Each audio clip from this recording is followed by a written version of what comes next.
Nawala sa isang unfamiliar place ang medical missioner na si Dr. Rick Mondejar nang mapapalayo siya sa kanyang mga kasama.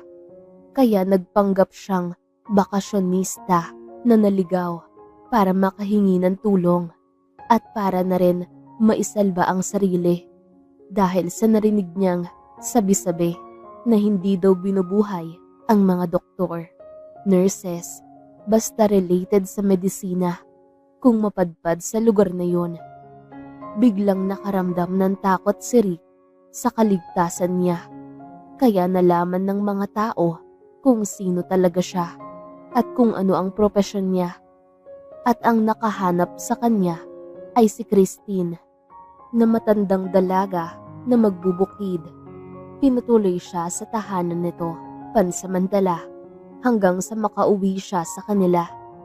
Naging magkaibigan si Rick at Christine at dito nila nalaman na ulilang lubos na pala ito. Higit sa lahat, may tumor na tumutubo sa utak nito na kailangang maalis sa lalong madaling panahon. Kaya sa pag-uwi ni Rick ay dinala niya si Christine para maipagamot. Papayag kaya siyang babalik pa ang dalaga sa lugar na ito o tutulungan niya ito para magstay for good na sa syudad? Kanina pa tagaktak ang pawis ni Doc Rick nang paikot-ikot na siya sa buong lugar pero hindi niya mahanap ang kanyang mga kasama. Ngayon na yata ang huling araw nila sa medical mission pero nawala pa siya. Pinunasan niya ang kanyang pawis sa noo at buong muka. Hawak niya ngayon ang kanyang cellphone tsaka naghanap ng signal para matawagan yung kasama niya. Pero bad trip dahil wala palang signal sa napuntahan niya. Hindi na pamilyar sa kanya ang lugar na napuntahan. Iihi lang naman siya kanina pero bigla na lang siyang napapalayo hanggang sa nawala na talaga siya. Nakaramdam ng takot si Doc Rick dahil napunta na siya sa kasukalan. Hindi na halos kita yung dulo kung saan ba papunta. Naglalakihang kahoy at damo ang tanging nakikita niya. Mabuti na lang may dala siyang backpack na may laman tubig, biskwit at mga damit. Kaya may makakain siya kahit na papaano. Pero hanggang kailan siya magiging ganito? Siguro dito na siya mamamatay talaga. Lakad lang ng lakad si Doc Rick. Sinusuong niya ang malalagang damo para makahanap ng daanan. Nang may makita siya sa unahan, ay nakaramdam siya ng ginhawa, kaya binaybay na niya ito.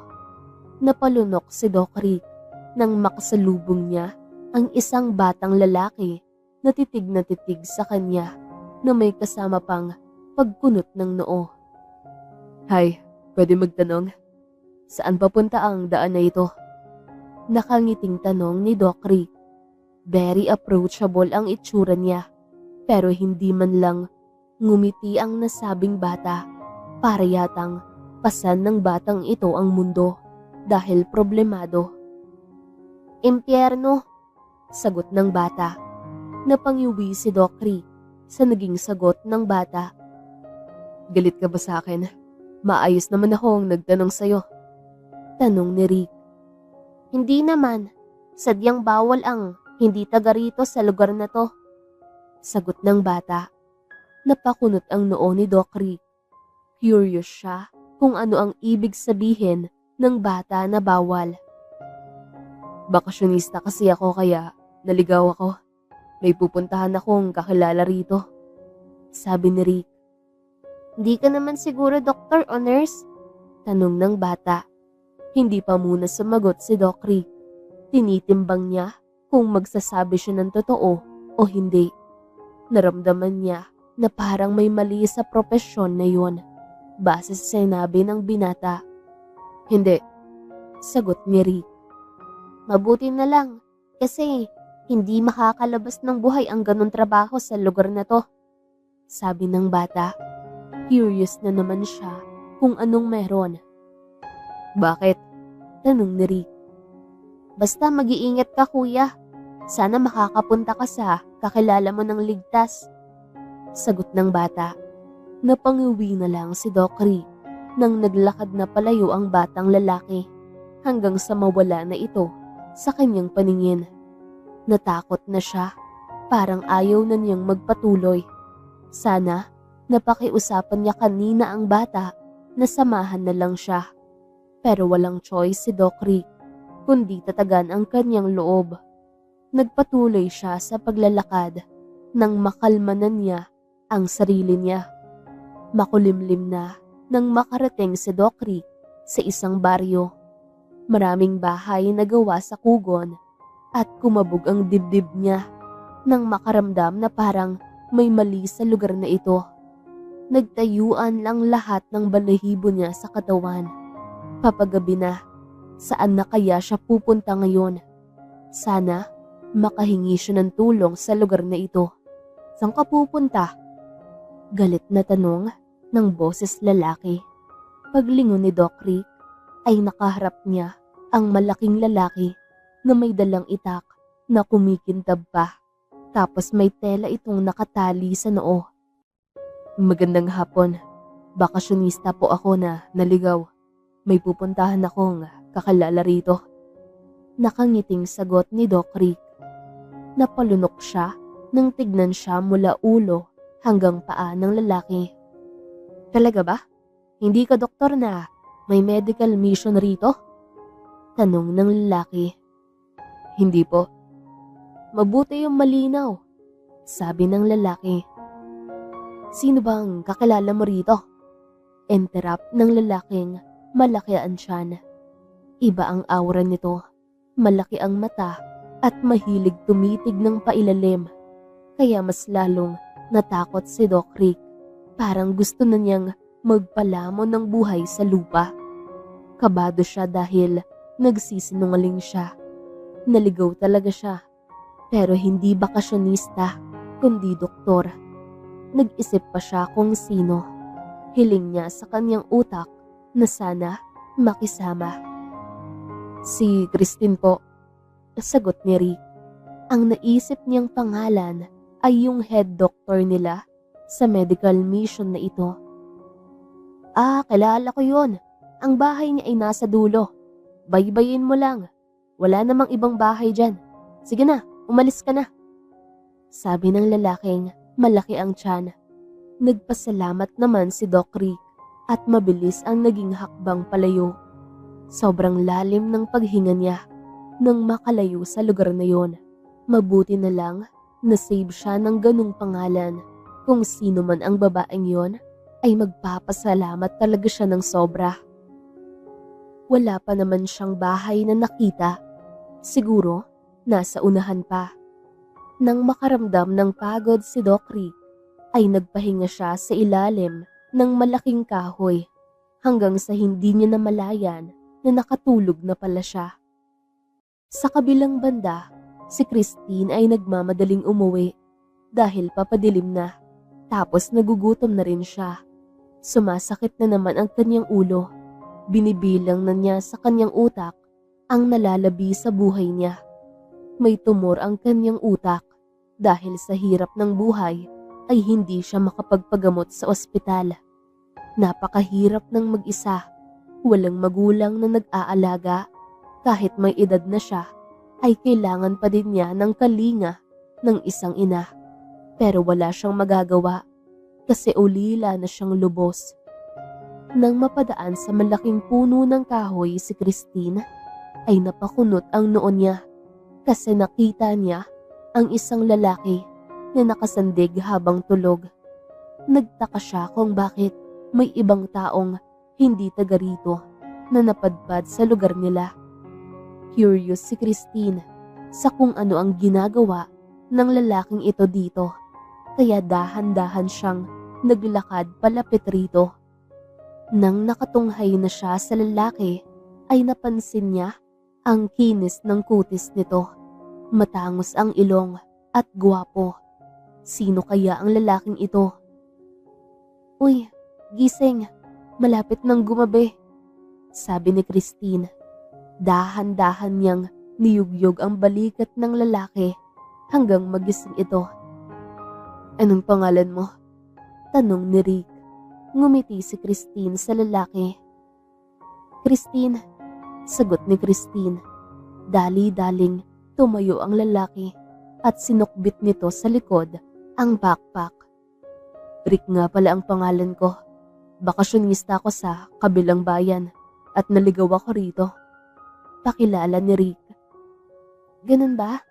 Sige na, sumama ka na sa bahay muna kasi gabi na ngayon," sabi ni Christine. Naalala ni Christine na sinabi ng tatay niya noong nabubuhay pa ito ay hindi basta-basta magtiwala sa taong ngayon lang nakikita. Pero tingin niya kay Rick ay mabait naman ito at ramdam niyang may mabuting puso. "Maraming salamat ah. Hindi ko talaga alam kung saan ako pupunta ngayon," sagot ni Rick. Tumango naman si Christine, sabay ngiti. Maya-maya lang ay nagpatiu na siya sa paglalakad at sumunod sa kanya si Rick. Pagdating nila ng bahay ay hinubad na agad ni Christine ang suot niyang jacket dahil kanina pa siya naiinitan. Inaya naman niya si Rick na pumasok sa loob ng bahay dahil isasara na niya ang pinto kasi paggabi na. Kahit na may kahoy na bakod naman na nakapalibot sa buong bahay niya, ay hindi pa rin nagtitiwala si Christine. Kaya nilak talaga niya ang pinto kasi mag-isa lang siya at babae pa. "Maupo ka muna at magpahinga. Magluluto lang ako ng hapunan natin," paalam ni Christine. Naupo siya saglit dahil kanina pa sumasakit ang kanyang ulo. Uminom siya ng 2 baso ng tubig kasi kanina pa siya nauuhaw. Nang makapagpahinga siya at nawala saglit ang sakit ng ulo niya, ay kumilos na siya para magluto ng hapunan. Niluto niya ang gulay na nasa kusina. Dahan-dahan lang siya sa paghiwa. Iniwan niya saglit para magluto ng kanin. Bago nilinisan ang bigas, ay gumawa muna siya ng apoy. Samantalang si Doc Rick ay nakahinga ng malalim. Ngayong nasa bahay na siya ni Christine. Mabuti na lang pala, kanina ay nagpahinga siya sa ilalim ng malaking kahoy. Kung hindi, ay hindi siya makikita ni Christine. Parang gusto na niyang maniwala sa tadhana. Habang hinihintay ang babae, ay nahiga muna si Doc Rick at ginawa niyang unan ang kanyang backpack. Pagod na pagod ang pakiramdam niya dahil sa nangyari kanina. Yung takot niya ay walang pagsidlan. Gusto niyang isipin na napunta siya sa dead end. Hawak niya ngayon ang cellphone pero napangyuwi siya nang makitang wala talagang signal sa lugar na ito. Paano kaya nabubuhay ang mga tao sa lugar na ito nang walang gadgets? Paano na lang ang mga kapamilya na nasa ibang bansa? Ibinalik niya sa loob ng backpack ang kanyang cellphone, tsaka ipinikit ang mga mata at hindi na malaya ni Doc Rick na nakatulog pala siya. Habang si Christine ay naghanda na ng hapunan. Pagkatapos niyang magluto, makalipas ang kalahating oras. Paglabas niya ng kusina ay nadatnan niya si Rick na sobrang hingbing ang pagkakatulog. Napagod yata sa paglalakad kasi naligaw ito. Pumasok ng kwarto niya si Christine para magbihis. Inayos muna niya saglit ang kabila para may matulugan si Rick. Maya-maya lang ay nagising na pala ang lalaki. Ngumiti ito nang magtama ang paningin nila. "Salamat, Christine," nakangiting sabi ni Rick. "Walang anuman. Sige na, kung gusto mong magpalit ng damit ay diyan ka sa kabilang kwarto. Diyan ka na rin matulog mamaya. Hintayin kita sa kusina. Maghapon na tayo," sagot ni Christine. Tumango naman ang lalaki, kaya iniwan niya ito sa sala at pumasok siya ng kusina. Makalipas ang ilang minuto ay sumunod na rin sa kanya si Rick at humila ng upuan. "Sinong kasama mo rito, Christine?" tanong ni Rick. Ako na lang mag-isa pagkatapos mamatay ng sabay ang nanay at tatay ko. Sagot ni Christine. Hindi ka ba nalulungkot? Wala kang kasama rito? Tanong ulit ni Rick. Nasanay na ako, Rick. At saka, hindi na ako naghahanap ng kasama. Sagot ni Christine. Ngumiti si Rick sa kanya. Huwag mong sabihin yan. Darating ang araw na maghahanap ka rin ng kasama. Sabi ni Rick. Napailing na lang si Christine. Kumain na tayo. Pagpasensyahan mo na ang ulam na niluto ngayon. Hinging paumanhin ni Christine. Mahilig ako sa gulay. Kaya okay na ito kaysa sa wala. Nakangiting sagot ni Rick. Sige, tipid na sabi ni Christine. Pagkatapos nilang kumain, ay naiwan sa kusina si Christine para magligpit ng pinagkainan nila. Tutulong sana si Rick, pero hindi siya pumayag. Kayang-kaya na niya ito. Humikab na si Christine. Gusto na niyang matulog ng maaga kasi inaantok na siya. Hindi kasi siya sanay sa puyatan. Kinabukasan ay maagang nagising si Christine. Nagluluto siya ng agahan nang pumasok si Rick. Magandang umaga, Christine. Nakangiting bati ni Rick. Ngumiti si Christine sa lalaki. Kamusta ang tulog mo? Tanong ni Christine. Okay naman. Masaya dahil ang himbing ng tulog ko. Hindi ako namamahay. Sagot ni Rick. Mabuti naman.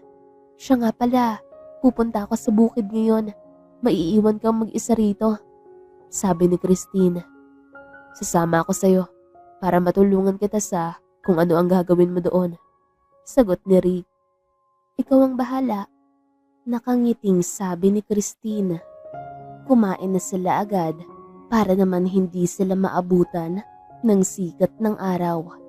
Naglagay ng kanin at ulam sa baunan niya si Christine para may pananghalian sila mamaya. Ngayon ay magkasunod na silang dalawa ni Rick na naglalakad papunta sa bukid.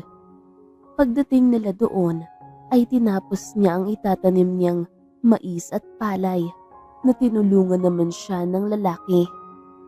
Bago pa sumikat ang araw ay natapos na sila ni Rick sa pagtatanim at ngayon ay nakasilong na sila sa ilalim ng puno ng mangga. May itatanong sana ako sa iyo, Christine. Okay lang kung hindi mo sasagutin. Saad ni Rick. Ano yun? Tanong ni Christine. Tungkol doon sa bawal ang doktor at nurse sa lugar na ito. Sagot ni Rick. Napahinga ng malalim si Christine at tumingin sa malayo. Galit yung mga taong nandito sa mga doktor at nurse dahil may nangyari noon na hindi nila makakalimutan. Sabi ni Christine. Ano naman yun? Nakakunot ang noong tanong ni Rick. Nagkaroon ng medical mission sa lugar na ito dati. Tapos yung mga bata at matanda ay ginamot. Kaya lang kinabukasan ay namatay ang mga ito. Ang nangyari ay ibinunton nila ang sisi sa mga doktor at nurses. Sagot ni Christine. Anong nangyari doon sa mga nag-medical mission? Tanong ni Rick. Wala namang nangyari kasi nakaalis agad. Kung hindi ay mapapahamak talaga. Sagot ni Christine. Napakagatlabi na lang si Rick. Mabuti na lang, hindi niya nasabi ang totoo. Siya sana ang sasalo ng lahat ng galit ng mga tao rito. Kahit wala naman siyang kinalaman doon. Nagkataon lang ata yon. Nagpapagaling ng sakit nga yung goal ng mga medical missioner na yon. Sabi ni Rick.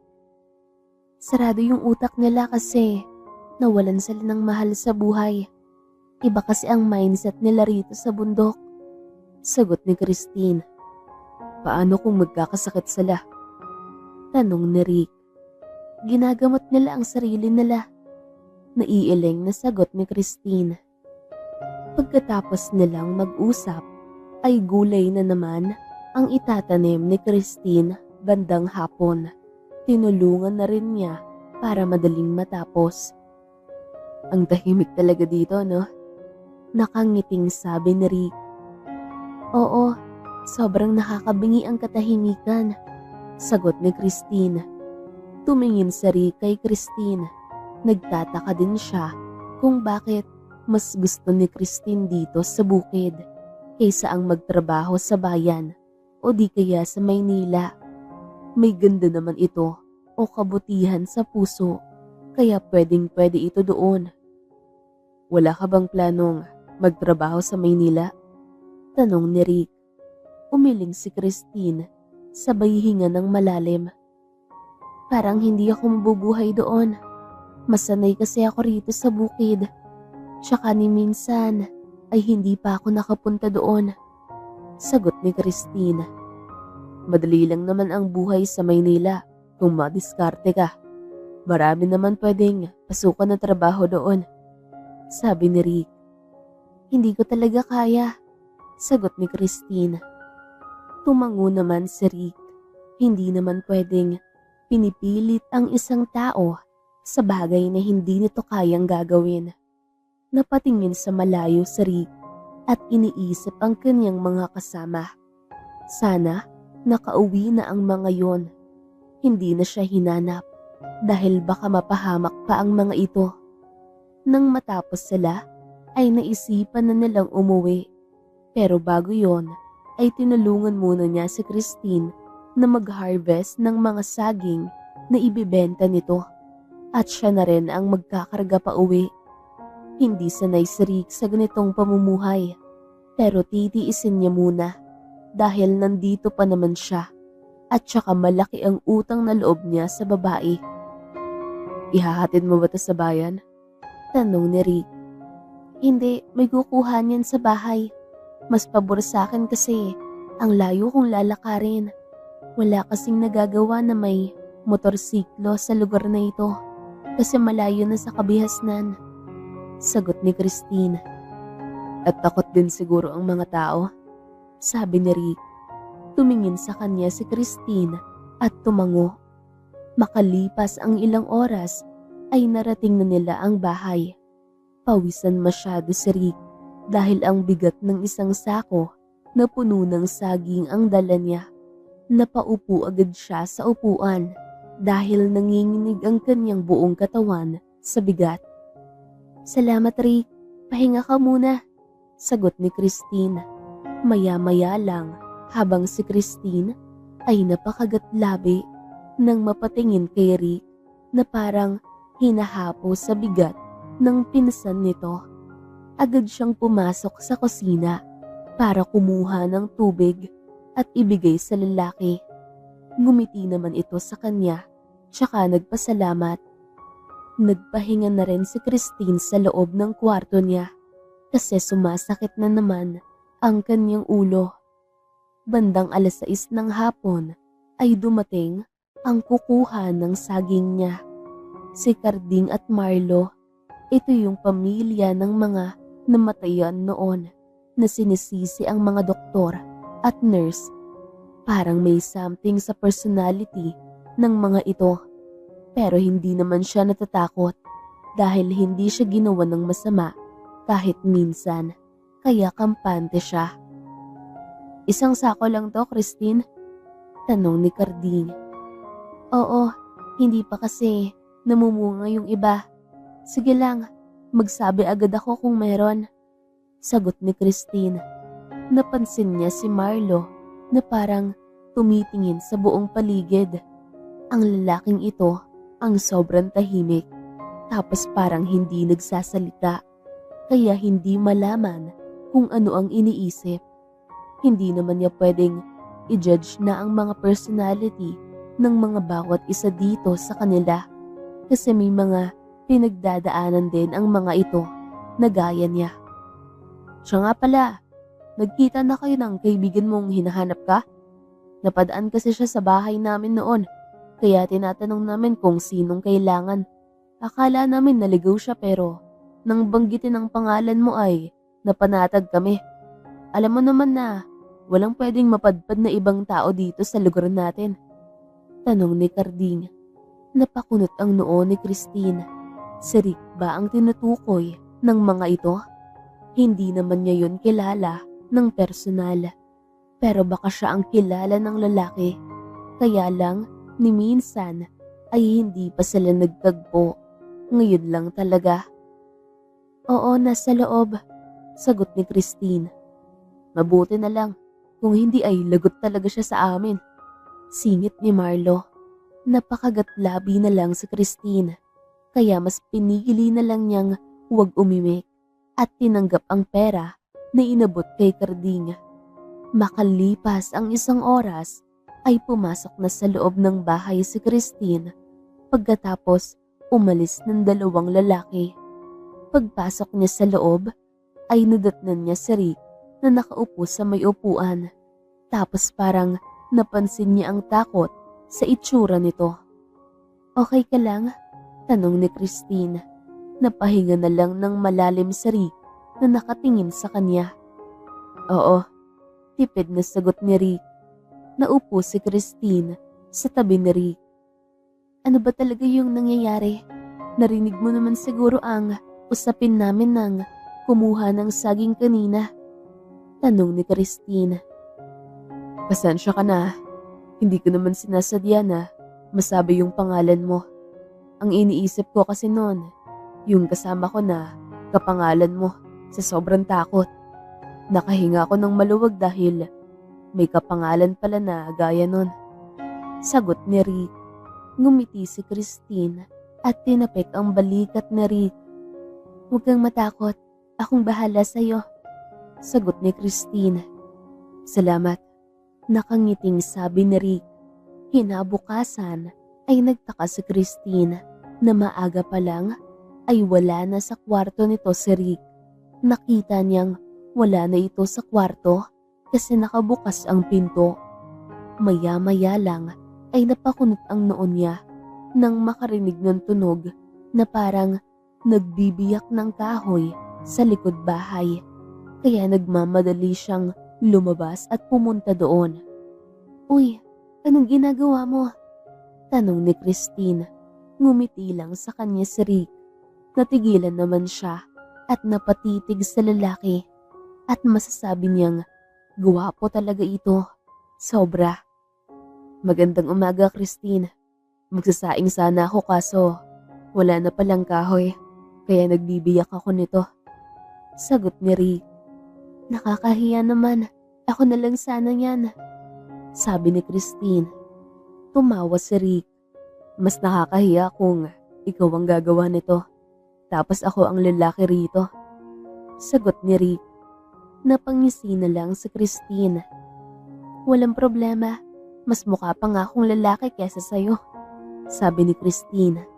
Nagkatawanan na lang silang dalawa ng lalaki. Samantalang si Rick naman ay sobrang kaba niya kahapon.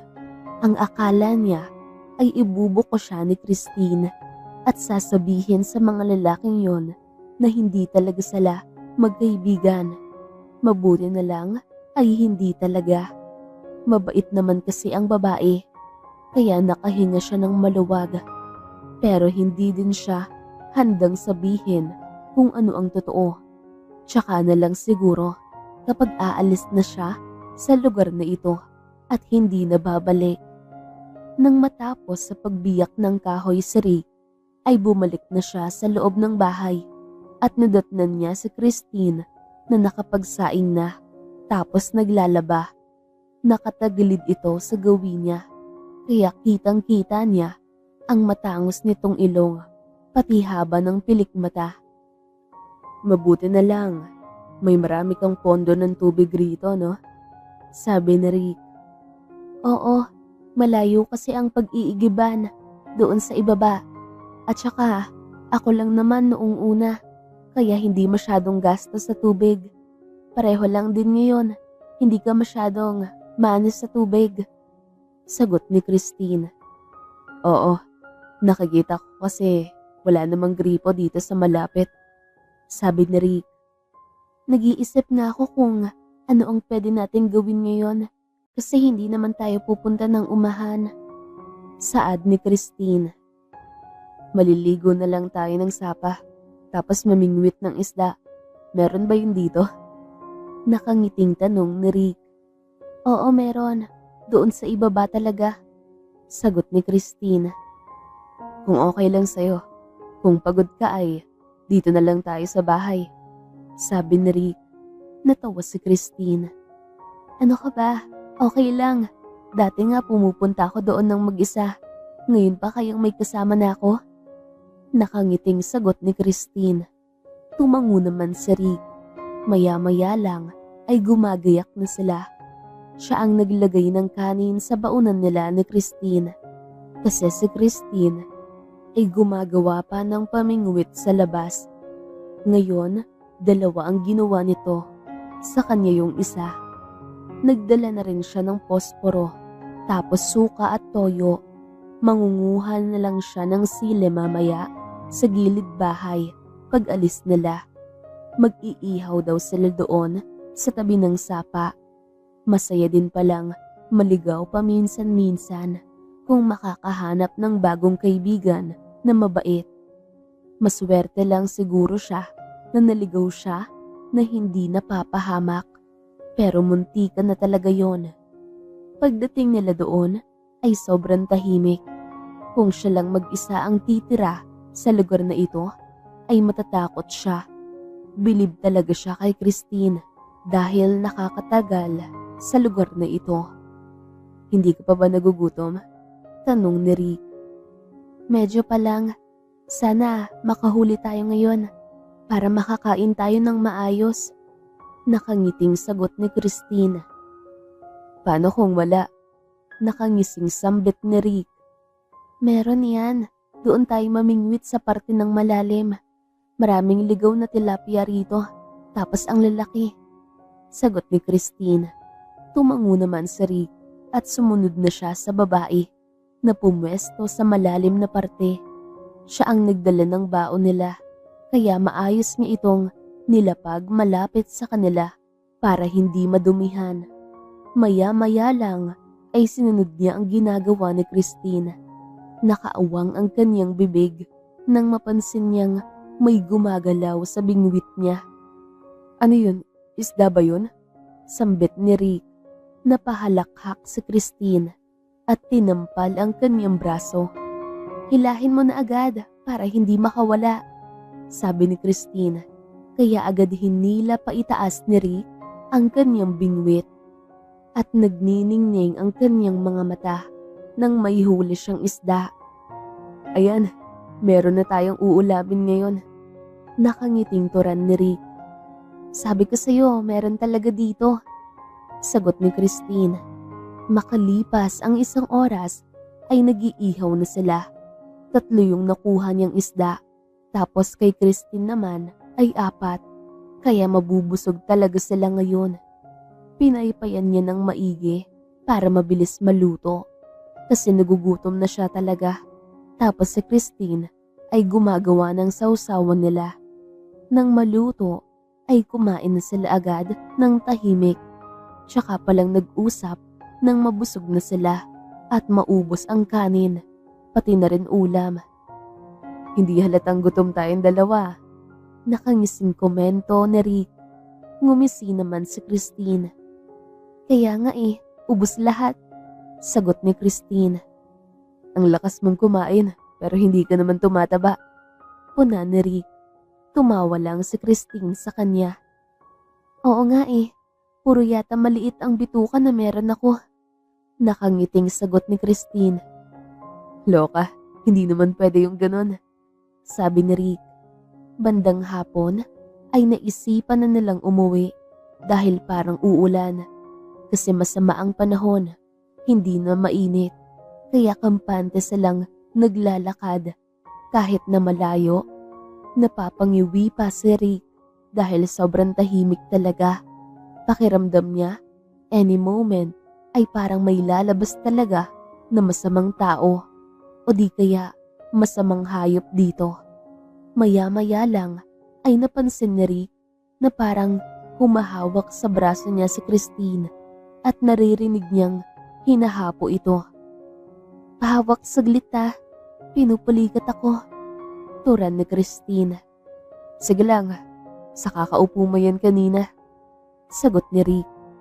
Oo nga eh. Kinagabihan ay kumain sila ulit at gulay na ang ulam nila. Paminsan-minsan lang talaga makakain ng isda o karne ang mga tao sa lugar na ito dahil sobrang layo kung bumaba sa bayan. Ngayon ay nasa loob na ng kwarto niya si Rick. Hindi siya makatulog kahit anong gawin niya. Nag-aalala siya sa magiging reaksyon ng lola niya. Ngayong malaman nitong hindi siya nakasamang umuwi sa mga kasamahan niya. Siya na lang naman ang naiwan sa mundo. Kaya masakit kung pati ito ay iiwanan na rin siya. Kaya bukas siguro o sa susunod na buwan ay magpapasama siya kay Christine sa bayan. Hindi kasi pwedeng siya lang mag-isa kasi hindi niya alam kung saan siya dadaan. Makalipas ang isang buwan ay lumala na ang naging lungkot ni Rick. Umaapaw na yung kaba niya pero naging positive na lang siya na isang araw ay makakauwi din siya ng maayos sa kanila. Isang umaga ay nagising si Rick dahil nakaramdam siya ng pagkauhaw. Nag-uusap kasi sila kagabi ni Christine sa labas ng bahay tapos gumagawa ng bonfire at nag-ihaw ng mais kaya ginabi na sila natulog.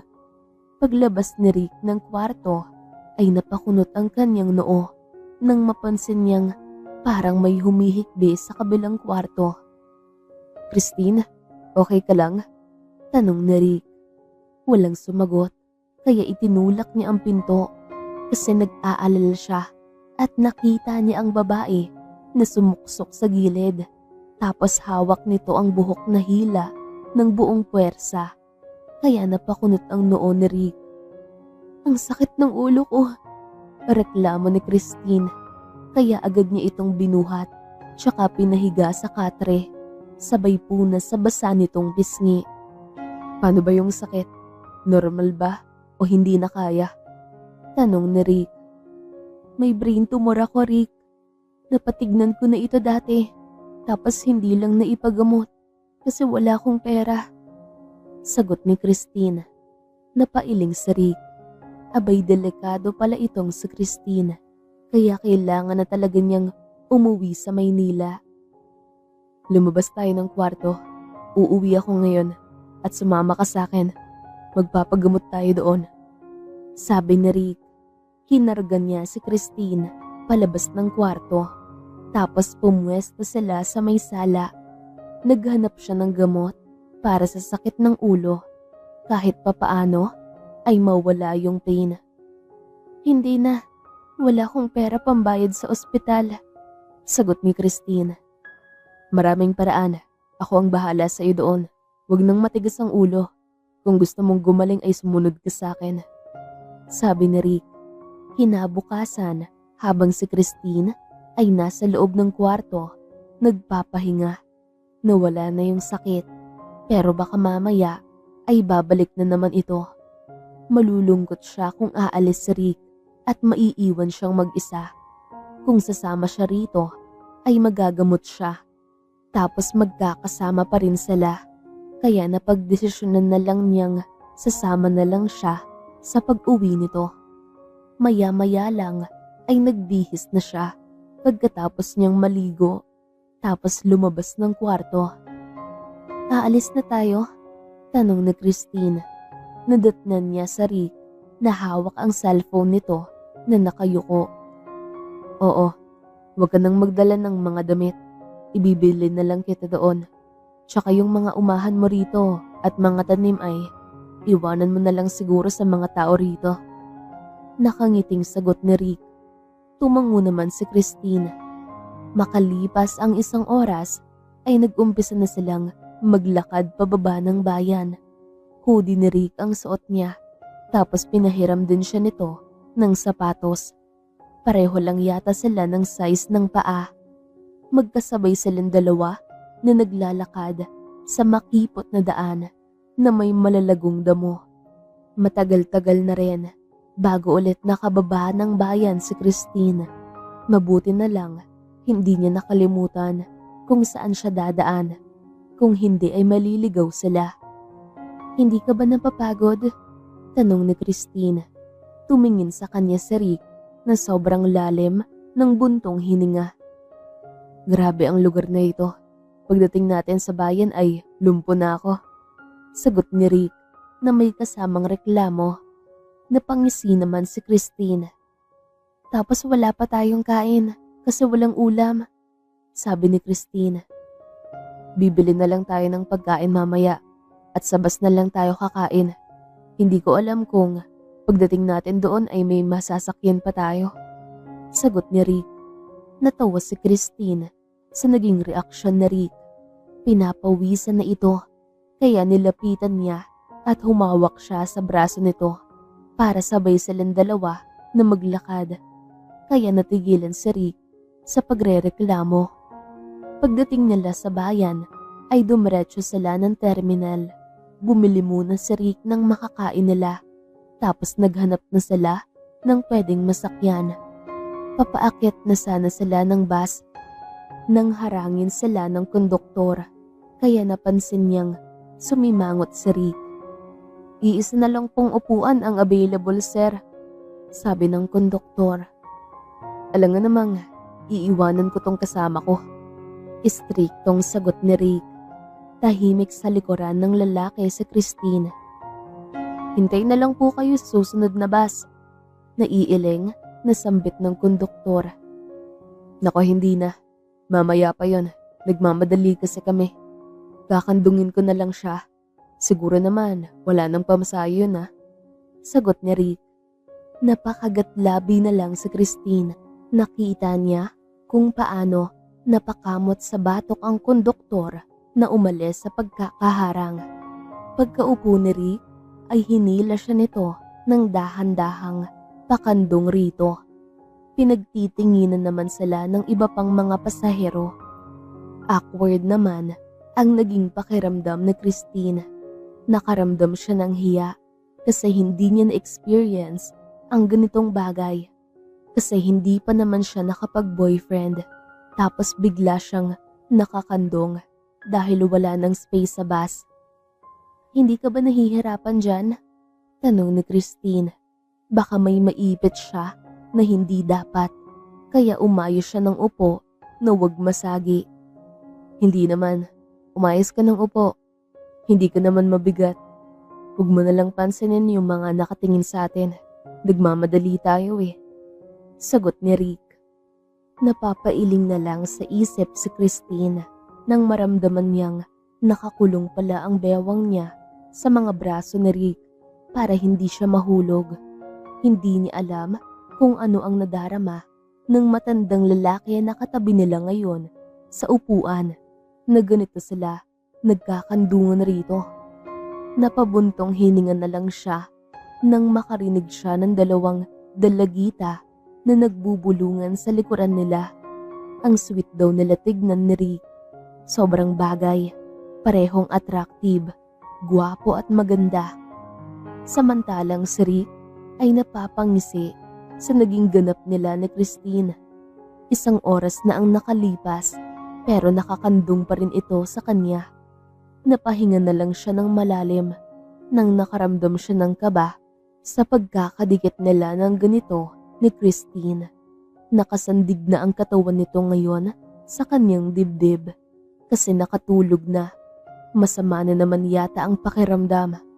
Kailangan talagang maoperahan at maalis ang tumor sa utak nito para hindi na lumala pa. Ngumingiti na lang si Rick nang tanungin siya ng matandang lalaki sa tabi niya kung bago silang kasal na dalawa ni Christine. Ngumiti na lang siya kesa ang magsalita. Nakikita daw nito sa kanila ang sweetness noong panahon na nabubuhay pa ang asawa nito. Parang hindi nakaramdam ng antok si Rick kasi madaldal ang matanda. Ang dami nilang napagkwentuhan. Makalipas ang ilang oras ng biyahe ay narating na nila ang terminal ng Maynila. Nagising na rin si Christine at may pag-aalala itong tumingin sa kanya pero ngumiti lang siya. Hindi niya pinansin ang nangangalay niyang binti. "Nandito na ba tayo?" tanong ni Christine. "Oo naman, kakain na muna tayo bago tayo umuwi ng bahay," sagot ni Rick. Maya-maya lang ay nasa loob na sila ng kainan, kumakain. Pareho silang tahimik kasi gutom sila. Nang mabusog ay guminhawa ang pakiramdam ni Rick at napansin niyang ganun din ang nadarama ni Christine. Habang si Christine ay nalulula sa dami ng tao, sasakyan at naglalakihang building ang lugar na ito. Hindi niya pinapahalata na ignorante siya kahit sobrang nakakahiya kung malalaman ng iba. "Malayo ba yung bahay niyo rito?" tanong ni Christine. "Hindi naman, ilang minuto lang naman yun," nakangiting sagot ni Rick. Pagkatapos magbayad ni Rick ay sabay na silang dalawa na lumabas ng restaurant tsaka pumasok sila sa malaking tindahan. "Ang laki naman ng tindahan na to," untag ni Christine. "Mall ang tawag dito," sagot ni Rick. Tumangutango naman si Christine. Nang nasa loob na silang dalawa ay dinala siya ni Rick sa tindahan ng mga damit at pinapili siya nito kung ano ang magugustuhan niya. Pumili din siya para naman matapos na sila kasi sumasakit na ulit ang kanyang ulo kapag mapagod siya ng sobra. Ngayon ay nakasakay na sila ng taxi pauwi ng bahay ni Rick. Hindi pinapahalata ni Christine pero kanina pa siya nakatingin sa bawat malalaking building na nadadaanan nila. Namangha siya nang huminto ang sasakyan nila sa malaking bahay. Naunang bumaba si Rick pagkatapos nilang magbayad at inalalayan siya nito. "Ito na ba yung bahay mo?" tanong ni Christine. "Oo, kasama ko rito ang lola ko," nakangiting sagot ni Rick. May pinindot sa gilid si Rick at bumukas ang gate. Nanlalaki ang mga mata ng isang babae na nakatingin kay Rick. Tawang-tawa naman ang lalaki na nakatingin rito. "San ka ba galing, sir? Nag-aalala na sa'yo ng sobra si Lola Remy," sabi ni Gina. Napailing si Rick. "Mahabang kwento, Gina," sagot ni Rick. Tumangulang ang kasambahay. Pinakilala siya ni Rick sa babae bilang kaibigan at ngumiti naman ito sa kanya. Tsaka gumanti din siya.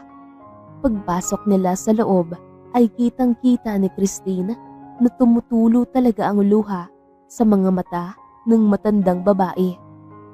"Apo ko, saan ka ba galing ha? Tinakot mo ko ng sobra. Yung mga kasama mo rito ay pabalik-balik lang at nagtatanong kung nakauwi ka na. Akala ko mawawala na yung apo kong doktor." Emosyonal na sabi ni Lola Remy. Natigilan naman si Christine. Ngayon niya naintindihan kung saan nanggaling yung takot ni Rick doon sa lugar nila. Kasi doktor pala ito. Siguro para safe ay hindi na lang nito sinabi sa kanya. "Mahabang kwento, Lola. Papasok din naman ako bukas doon sa ospital para mag-report kung ano ang nangyari sa akin."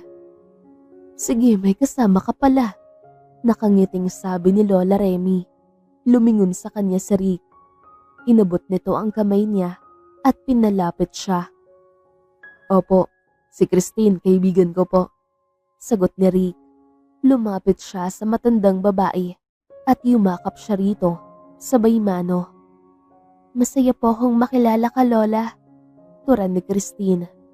"Ako din naman, huwag kang mahiya ha, feel at home," sagot ni Lola Remy. Nagpasalamat naman si Christine.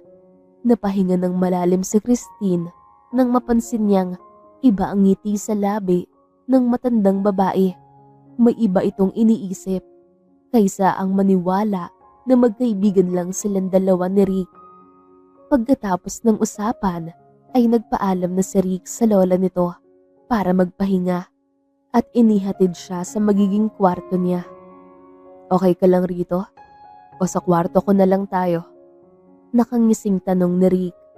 Natampal ni Christine ang dibdib ni Rick, pero tumawa lang ito, imbis ang mainis. Loka ka, huwag mong bigyan ng iba pang iisipin yung lola mo. Angal ni Christine.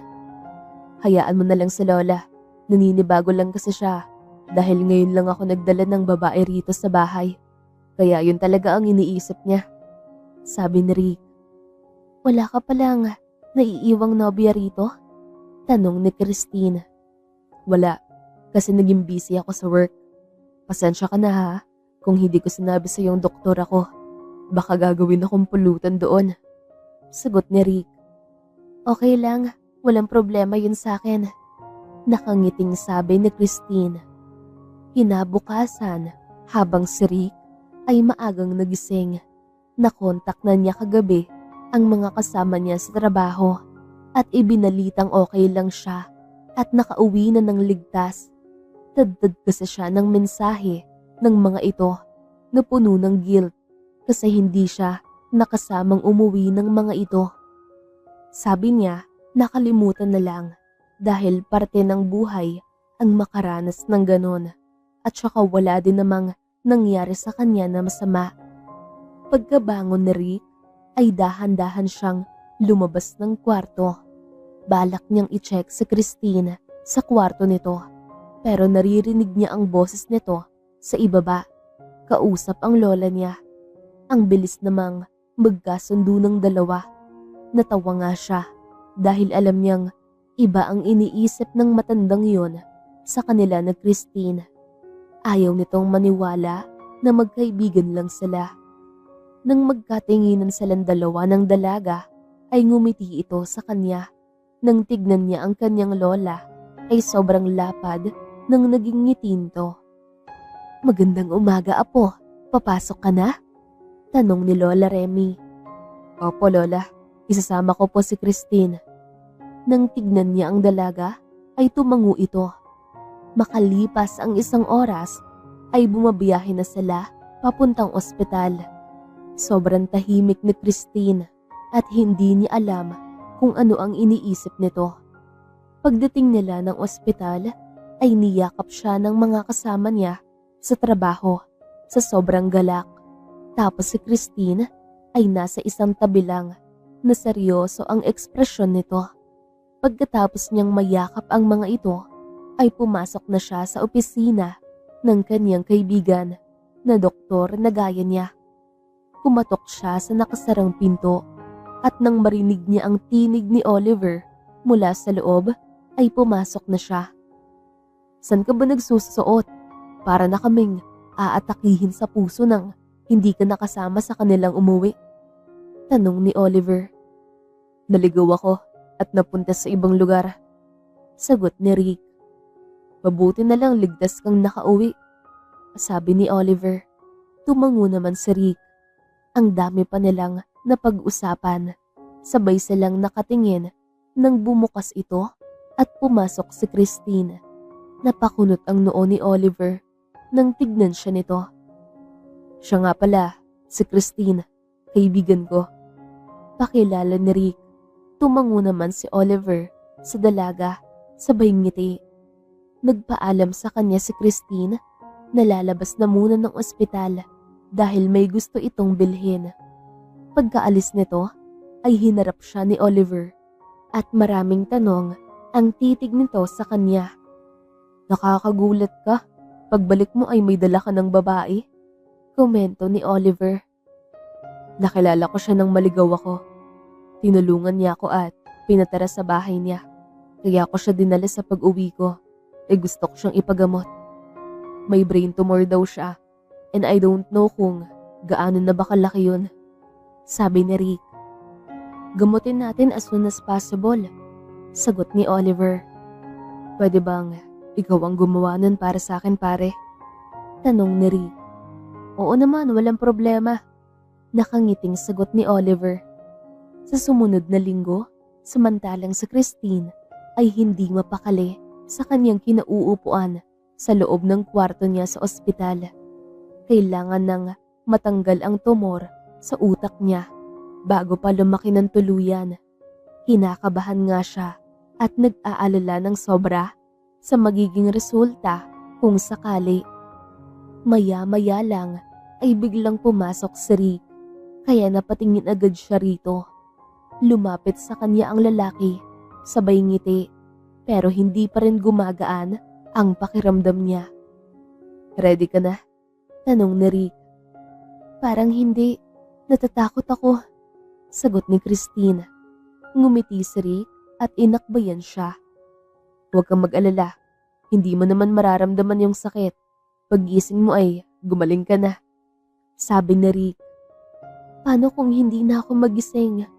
Napakagatlabi na tanong ni Christine. "Iisipin mo na lang na magiging okay din ang lahat, okay?" sagot ni Rick. Nagpaiwan pa ang tingin ni Christine sa lalaki nang ilabas siya ng kwarto para dalhin sa operating room. Makalipas ang 2 buwan ay nakalabas na ng ospital si Christine.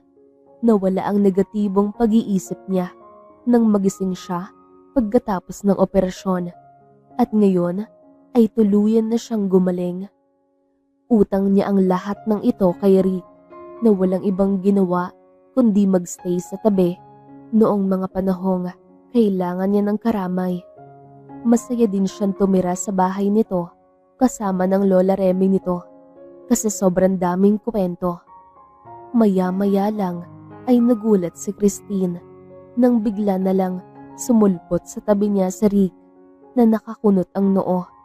Nasa likod bahay siya, nagdidilig ng halaman ng matandang babae. "Bigla ka namang nagugulat dyan," sabi ni Christine. "Bakit nandito ka? Baka mabinat ka. Hindi pa naman matagal yung sugat mo," tanong ni Rick. Napailing si Christine. "Masakit na yung likod ko, kakahiga doon at walang ginagawa. Okay na naman ako, baka pwede na akong umuwi sa amin," sagot ni Christine. "Huwag ka nang bumalik sa lugar na yun, Christine. Dito ka na lang tumira kasama namin," sabi ni Rick. Napahinga ng malalim si Christine. Mas sanay siya sa buhay probinsya kaysa sa syudad. "Hindi ako mabubuhay dito, Rick," sagot ni Christine. "Buhay ka pa naman ngayon at saka hindi kita pababayaan," sabi ni Rick.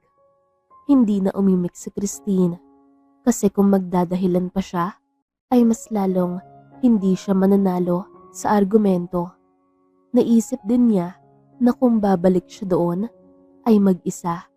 Nasasanay kasi siya na may kasama at nandito si Rick para sa kanya. Kaya lumipas ang 1 linggo ay hindi na binanggit ni Christine sa lalaki na uuwi siya ng probinsya. Para hindi siya mahiya na maging palamunin, ay naisipan niyang tumulong sa gawaing bahay. Isang umaga ay naabutan siya ni Lola Remy na naghuhugas ng pinggan sa may kusina. "Ano bang ginagawa mo, Christine?" tanong ni Lola Remy. "Hindi po ako sanay na walang ginagawa, Lola. Tinapos ko lang tong nasimulan ni Carla," sagot ni Christine. Nilapitan siya ni Lola Remy. "Hindi mo naman kailangan gawin yan. Hindi ka pababayaan ni Rick dito kahit wala kang trabaho kasi bisita ka rito," nakangiting sabi ni Lola Remy. "Naku, hindi po ako payag sa ganon," sagot ni Christine. "Mabuti pa, samahan mo na lang ako sa city. May bibilhin lang tayo," sabi ni Lola Remy. "Sige po, tatapusin ko lang to," sagot ni Christine. Tumango naman ang matandang babae at saka dahan-dahan itong lumabas ng kusina. Nang matapos si Christine ay nagpunas na siya ng kamay. Maya-maya lang ay bumabiyahe na silang dalawa ni Lola Remy papunta sa city. Hindi naman siya nagtanong kung ano ang bibilhin nito. Nagtaka si Christine nang abutan siya ng pera ni Lola Remy. "Sa'yo na yan, Christine. Bumili ka ng gusto mong bilhin. Gamit mo yung importante, yung cellphone, para may kontak kayo sa isa't isa ni Rick," nakangiting sabi ni Lola Remy. "Hindi na ho, Lola. Wala po akong bibilhin," Nahihiyang sabi ni Christine. Sige na, para naman kitang personal assistant. Ikaw yung gumagawa ng bagay na dapat kong gawin, lalo na yung pag-aalaga mo sa mga bulaklak ko. Sabi ni Lola Remy. Tinanggap na lang ni Christine ang pera dahil hindi siya titigilan ng matandang babae. Wala din naman siyang ibang trabaho rito. Hindi niya alam kung ano ang gagawin niya dahil hindi siya nakapagtapos ng pag-aaral. Kaya nga takot siyang lumuwas ng bayan noon. Sunod lang ng sunod si Christine kay Lola Remy kung saan sila pupunta. Pumasok sila sa isang salon at nilapitan agad sila ng isang Becky. Magpapalinis pala silang dalawa ng kuko. Napangiwi naman si Christine dahil ngayon lang niya napansin na sobrang dumi pala ng kuko niya sa kamay at paa. Nahihiya ko sa iyo, Lola. Hindi mo naman kailangang gawin to. Napabuntong hiningang sabi ni Christine. Ngumiti sa kanya si Lola Remy at hinawakan ng kamay niya. Masaya ako na dumating ka sa buhay ng apo ko, Christine. Kasi may kasama na din ako sa mga gusto kong gawin. Kasi yung mga kasambahay ko ay iba din yung trip nila kapag day off. Nagpupunta sa bar, umiinom at magsasayaw tapos hindi naman maganda na matanda na ako tapos pupunta doon, di ba? Nakangiting turan ni Lola Remy. Napatawa ng malakas si Christine. Napatakip siya sa kanyang bibig nang mapansin niyang napatingin ang ibang nandito sa kanya. Hindi naman po halata, Lola. Ang ganda mo nga eh. Parang may lahi ka pong Kastila. Tangos ng ilong mo, sabi ni Christine. Napangiti ng malapad sa kanya si Lola Remy. Talaga ba? Naku, gustong gusto na kita dahil ikaw pa lang ang naka-appreciate ng beauty ko sabi ni Lola Remy. Ayaw namang maniwala ni Christine dahil kahit matanda na ito ay kitang-kita pa talaga yung bakas ng kabataan nito. Opo, Lola, sagot ni Christine.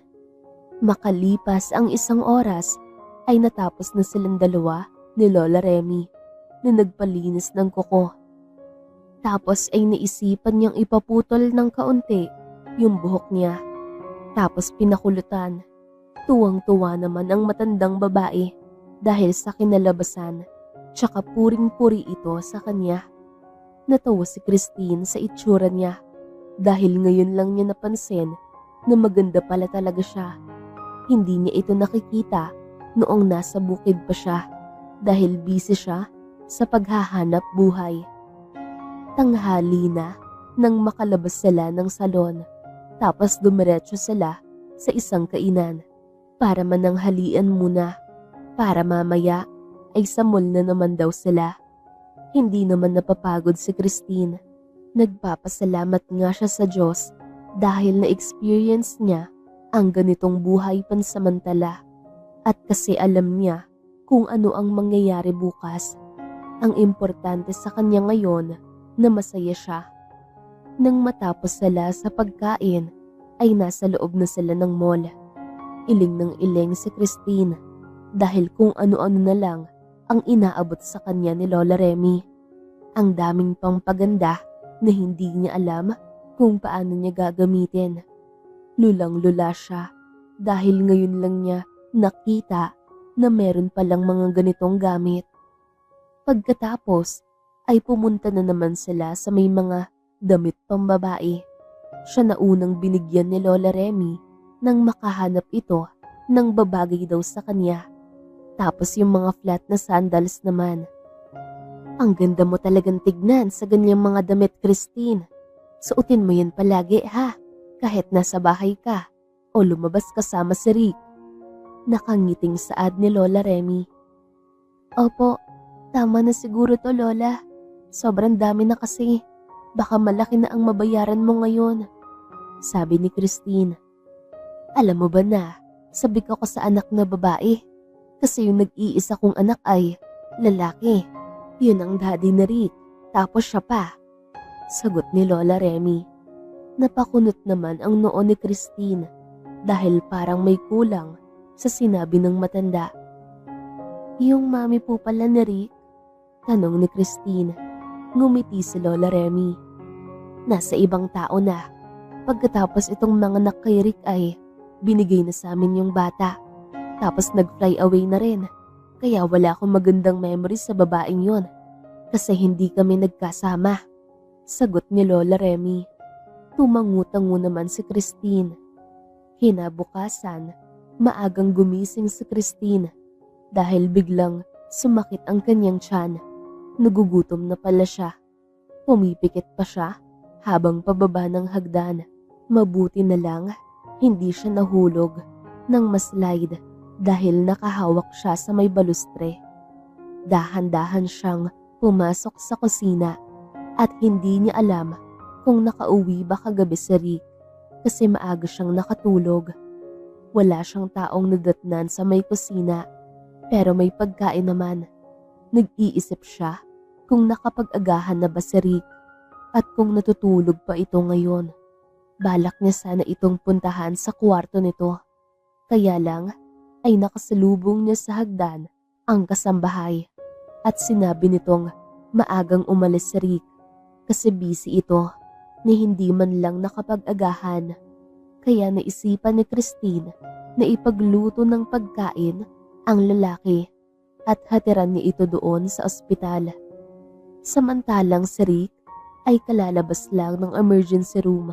Pinagpapawisan pa nga siya habang tinatanggal ang kanyang suot na gloves. Gutom na siya. Natagalan kasi siyang magising kaya hindi na siya nakapag-agahan.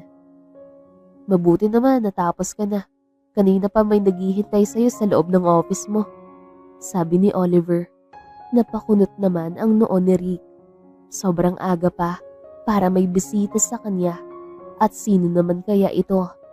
Nagmamadali siyang naglakad tsaka pumasok sa loob ng kwarto. Only to find out na si Christine pala ang nandito. Napatulala na lang si Rick dahil ang ganda ng dalaga ngayon.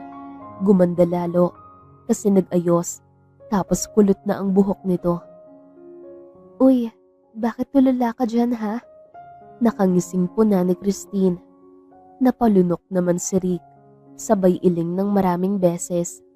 2 buwan na rito sa Maynila si Christine at masaya siya dahil hindi nito nabanggit ang tungkol sa pagbalik nito sa probinsya. May naiisip lang ako. Ang aga mo naman yatang dumalaw, sagot ni Rick. Ngumiti si Christine sa kanya. Lumapit siya rito, sabay beso. Pero yumakap sa kanya ng mahigpit ang dalaga. Yung puso niya ay sobrang bilis ng tibok. Aaminin niyang may gusto siya rito, pero tinatago lang niya dahil ayaw niyang lumayo ito sa kanya. Nasabi kasi ng kasambahay na wala ka raw kain ng agahan, kaya dinalhan na kita, sabi ni Christine. Napangiti naman si Rick. Kinikilig ang puso niya dahil sa effort na ginawa ng dalaga para sa kanya. Napakunot ang noo niya nang mapansin na parang maraming nagbago kay Christine. Salamat, ang ganda mo naman ngayon, compliment na Rick. Ngumiti si Christine na may kasamang hiya. Dati pa lang ay napapansin na niyang maganda ito, pero mas lamang ngayon dahil nakapag-ayos na ng sarili.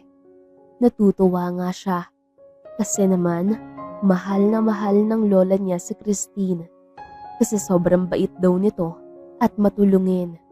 Masaya siya dahil hindi na matutuloy ng pag-uwi ang dalaga sa probinsya. Tsaka hindi din naman siya papayag dahil delikado ang tumira doon. Tapos babae pa ito. Kagagawan to ng Lola Remy mo, Dok. Ayaw ko sana.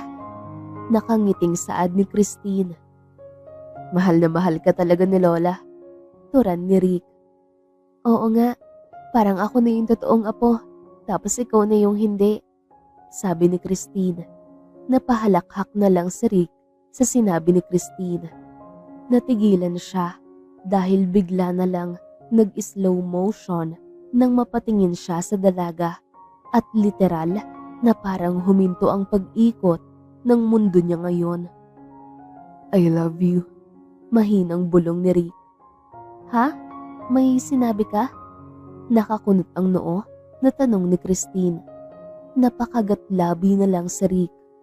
Ipagkakanulo talaga siya nitong nadarama niya para sa dalaga. Wala naman. Sige na, okay na yan. Kakain na ako. Natatarantang sagot ni Rick. Ipinaghanda kasi siya ng dalaga, kaya natitigan niya ito ng maayos. Makalipas ang ilang minuto ay nag-umpisa ng kumain si Rick, pero halos hindi siya makalunok dahil seryoso ang naging pagtitig sa kanya ni Christine.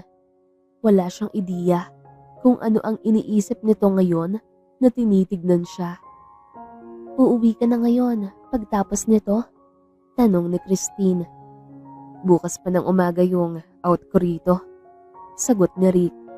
Ngumiti si Christine sa kanya. Sige, tipid na sabi ni Christine. Tinanong naman ni Rick kung bakit, pero hindi ito nagsalita. Natanong lang daw nito. Naisip din niya na baka may pupuntahan at magpapasama sa kanya. Samantalang si Christine ay umuwi na pagkatapos kumain ni Rick. Hindi na siya nagtagal sa ospital dahil baka maabutan siya ng gabi at hindi makauwi. Ipinasundo siya pala ng driver dahil paglabas siya ng ospital ay nakita na niya itong naghihintay sa kanya. Pagdating nila ay kanina pa raw tulog si Lola Remy. Kakahintay sa kanyang umuwi dahil magkwentuhan silang dalawa sa loob ng kwarto. Pagkatapos magbihis na Christine ay naisipan niyang puntahan ang matanda sa kwarto nito. Ang akala niya tulog na, yun pala ay nakaupo pa ito at may tinitignan sa cellphone nito. Ipinasundo kita, Christine, dahil nag-aalala ko na bumiyahe ka ng mag-isa. Nakangiting turan ni Lola Remy. Salamat po, Lola, sagot ni Christine. Ngayon lang nakatagpo si Christine ng tulad ni Lola Remy na sobra kong magmahal. Sa panahon na ganito ay konti na lang ang gaya nito na may pag-aalala sa ibang tao na hindi nito kadugo. Walang anuman, Christine. Halika, maupo ka rito sa tabi ko. Aya ni Lola Remy. Nakangiti naman si Christine na naupo sa tabi ng matanda. Ano po yun, Lola? Tanong ni Christine. Bagong cellphone para sa'yo, para matawagan kita kung aalis ka ng bahay. Sagot ni Lola Remy. Napailing na lang si Christine. Hindi mo namang kailangang gawin to, Lola. Ako na lang po ang bibili ng cellphone ko. Sabi ni Christine. Napangiti ang matandang babae. Kunin mo na to. Nabili ko na kaya hindi na pwedeng isaoli. Turan ni Lola Remy. Walang nagawa si Christine kundi tanggapin ang binigay ng matandang babae. Kinabukasan ng hapon ay naisipan na niyang sunduin si Rick sa ospital dahil gusto niya itong ayain na kumain sila sa labas. Gusto lang niyang makabawi sa naging tulong nito sa kanya. Nag-aayos na si Christine nang mapasukan siya ni Lola sa loob ng kwarto niya. Hindi niya namalayan na kanina pa pala ito nakatingin sa kanya habang naglalagay ng powder sa muka pati lipstick. Aalis po ako, Lola Remy, paalam ni Christine. Okay, sino ang kasama mo? Nakangiting tanong ni Lola Remy. Napatingin si Christine sa mukha ng matandang babae at yung ngiti nito ay parang nakakaloko. Susunduin ko lang po si Rick sa ospital. Wala naman po akong ibang kilala rito, Lola. Naiiling na sagot ni Christine. Tumango naman si Lola Remy, pero ang ngiti nito ay hindi maiaalis sa labi. Gusto pa yatang silang dalawa ni Rick ang magkatuluyan. Kung papala rin, ay bakit hindi? Pero napaka-ambisyosa naman niya kung sakali. Habang si Rick ay natapos na ang kanyang duty, uuwi na siya ngayon. Dahil kanina pa niya gustong maligo, naiinitan na siya ng sobra. Pero bago siya makaalis ng ospital, ay tsaka naman pumasok sa office niya si Christine. "Hi Rick," nakangiting bati sa kanya ni Christine. "May dala ka ulit na pagkain?" Nakangiting tanong ni Rick. "Wala naman, sinusundo kita rito para gumala tayo," sagot ni Christine. Napangiti si Rick. Sobrang busy niya this past few days, kaya kailangan din niya ng pahinga at magpahangin. "Sige tara," turan ni Rick. Makalipas ang ilang minuto ay lulan na silang dalawa ni Christine ng sasakyan. Huminto na sila sa city mismo at naghanap ng pwedeng puntahan. "Saan mo ba gustong pumunta?" Nakangiting tanong ni Christine. Hindi pa nakaimik si Rick dahil nakatitig siya kay Christine. Ang ganda talaga ng dalaga. Hindi nakakasawa yung beauty nito. "Kahit saan mo gusto ay sasama ako sa'yo," sagot ni Rick. "Talaga?" sabi ni Christine. Tumango naman si Rick, kaya dinala siya ni Christine sa isang barbecue stand. Natakam naman siya bigla dahil amoy pa lang ay nakakagutom na. Naupo siya sa may sulok, tapos ang dalaga lang ang nag-order para sa kanila.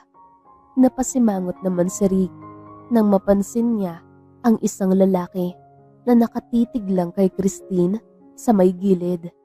Kaya dahang-dahang tumayo si Rick at nilapitan si Christine sabay akbay rito. Nakita niya kung paano mapailing ang nasabing lalaki. Alam niyang maganda si Christine, pero nagsiselos siya kapag may ibang taong tumititig rito. "Hindi ka pa tapos mag-order?" Pabulong na tanong ni Rick. Napatitig naman sa kanya si Christine na may kasamang pagkunot ng noo.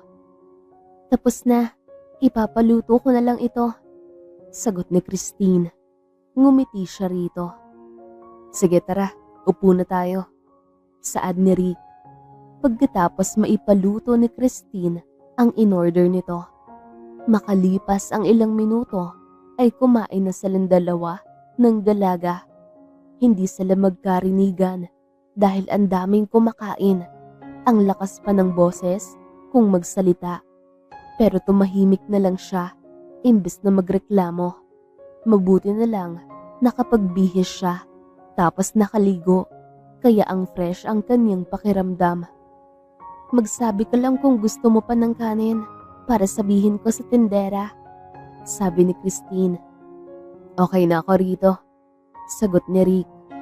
Naalala tuloy niya ang buhay nilang dalawa doon sa bukid. Kaya doon pa lang ay nag-umpisa na siyang magkaroon ng feelings sa dalaga. Pero wala pa siyang lakas ng loob para umamin rito. Baka ma-reject siya. Nakakatakot yon. Kasi mas kilala niya si Christine. Pagkatapos nilang kumain, ay hindi muna sila sumakay sa kotse. Bagkus, ay hinawakan niya ang kamay ng dalaga at hinila niya ito papunta sa kung saan hanggang sa napadpad sila sa isang plaza. Sinundan niya si Christine na papunta sa fountain at naupo ito sa upuan na semento. "May isda ba rito? Parang namimiss ko yung pamimingwit natin doon sa sapa," nakangiting sabi ni Christine. Napangiti si Rick. "Huwag mo tangkain na mamingwit dito. Nakakahiya kung makakaladkad tayo ng gwardya," saway ni Rick. Napatawa ng malakas si Christine. "Hindi naman, wala akong planong kaladkarin ka sa kahihiyan," naiiling na sagot ni Christine. Isang buwan ang nakalipas habang si Christine ay nakaramdam ng lungkot dahil naisip niya na masyado siyang behind sa lahat ng bagay. Minsan kasi dumalaw siya ulit sa ospital at nakita niya na napapaligiran ng magagandang tao si Rick, samantalang siya ay walang narating. Nahihiya siya. Ngayon lang niya nadarama ang panliliit niya sa kanyang sarili. nang mahulog na ang loob niya kay Rick. Parang nahiya siya pagkatapos kasi wala siyang karapatang gustuhin ito o mahalin dahil hindi sila magka-level. Parang gusto din niyang mag-aral ulit para naman may maipagmamalaki siya sa buhay niya. Ayaw niya na dito lang siya tumutunganga habang naghihintay na may magbigay ng grasya. 1 buwan ang nakalipas ay hindi pa rin napapagod si Christine sa pagpunta sa ospital upang dalhan ng pagkain sa Rick. Masasaya ang puso niya kapag napagsilbihan niya ito. Ito lang naman ang alam niyang way para maibalik ang pabor na ibinibigay ng lalaki sa kanya. Malalim na ang gabi ay hindi pa rin dinadalaw ng antok si Christine.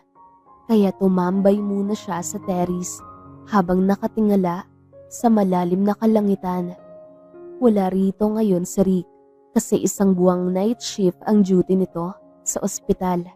Kaya sa umaga na lang sila magkikita. "Hindi ka pa ba inaantok, Christine?" tanong ni Lola Remy. Hindi man lang niya namalayan na nakalapit na pala sa kanya ang matandang babae. "Ikaw pala yan, Lola.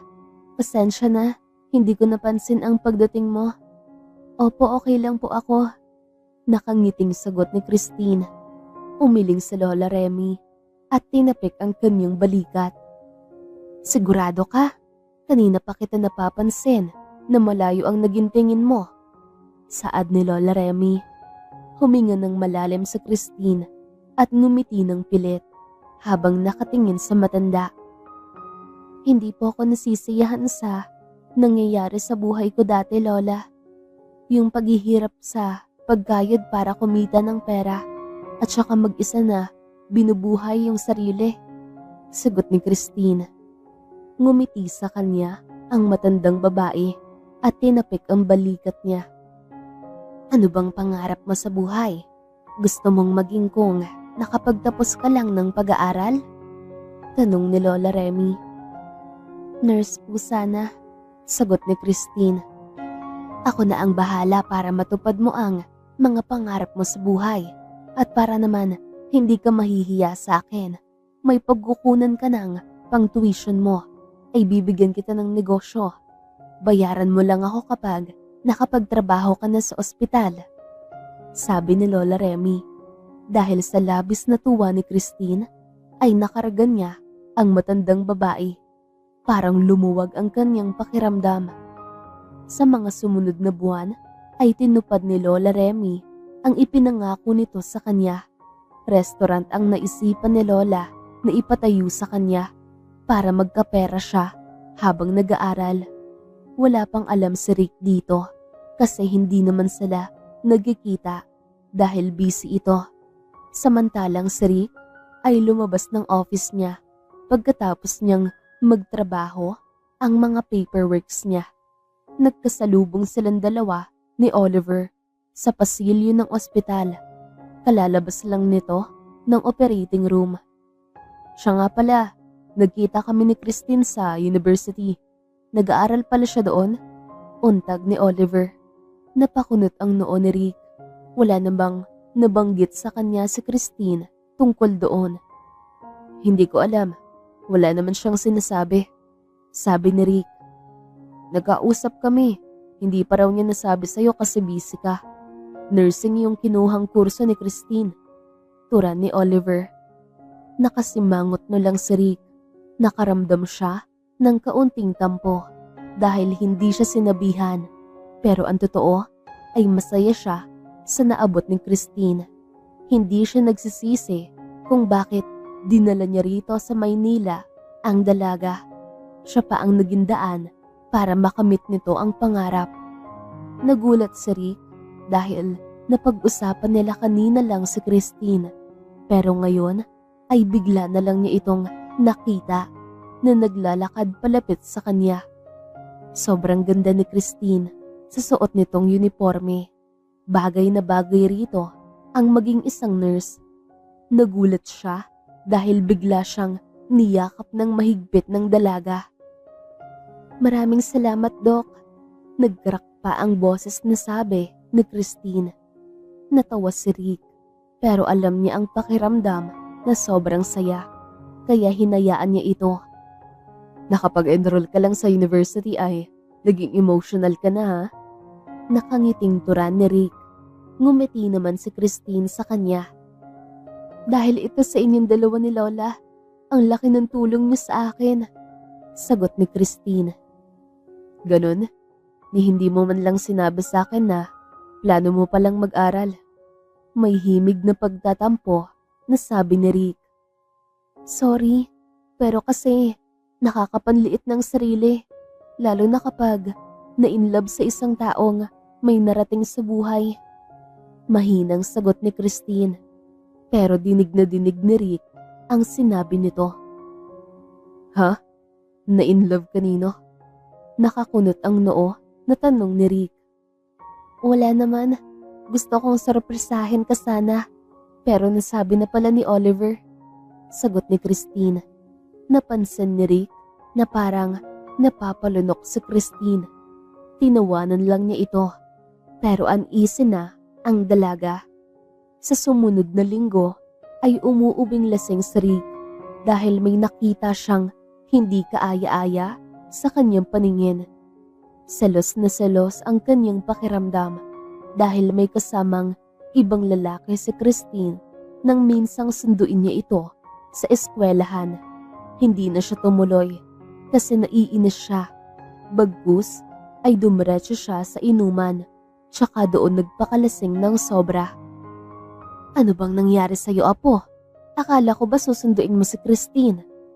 Tanong ni Lola Remy. Hindi na, may iba naman yung kasama at for sure, masaya siya doon. Sagot ni Rick. Napatingin siya sa lola niya nang bigla itong tumawa, tsaka binatukan siya ng malakas na wala saglit yung kalasingan niya. Nagsiselos ka kasi mahal mo siya. Alam ba niya? Tanong ni Lola Remy. Hindi po, sagot ni Rick. Hindi pala, paano mo malalaman kung hindi mo sasabihin? Hindi bagay sa'yo ang maging torpe, sabi ni Lola Remy. Napailing na lang si Rick, kaya kinabukasan ay sinundo na naman niya ulit si Christine. Nasa loob silang dalawa ng kotse na nakapark sa isang tabi. Kinakabahan siya at hindi niya alam ang gagawin, kaya nakita na lang niya ang kanyang sarili na biglang hinalikan ang dalaga. Mabuti na lang hindi siya sinampal. Nakangangal lang ito dahil sa gulat. I love you, Christine, sambit ni Rick. Ano? Agarang sabi ni Christine. Mahal kita. Hindi ko na kayang itago ito. Na-trigger yung feelings ko nang minsang makita kitang may kasamang iba. Sagot ni Rick. Ngumiti sa kanya si Christine at hinaplos ang pisngi niya. Hindi mo naman kailangan magselos dahil sa'yo lang ako sasaya. Nakangiting turan ni Christine. Nanlaki ang mga mata ni Rick. What do you mean? Tanong ni Rick. Niyakap siya ng mahigpit ni Christine. I love you too, Rick, sagot ni Christine. Walang pagsidlan ang tuwa na nadarama ni Rick, kaya siniil niya ng halik ang dalaga.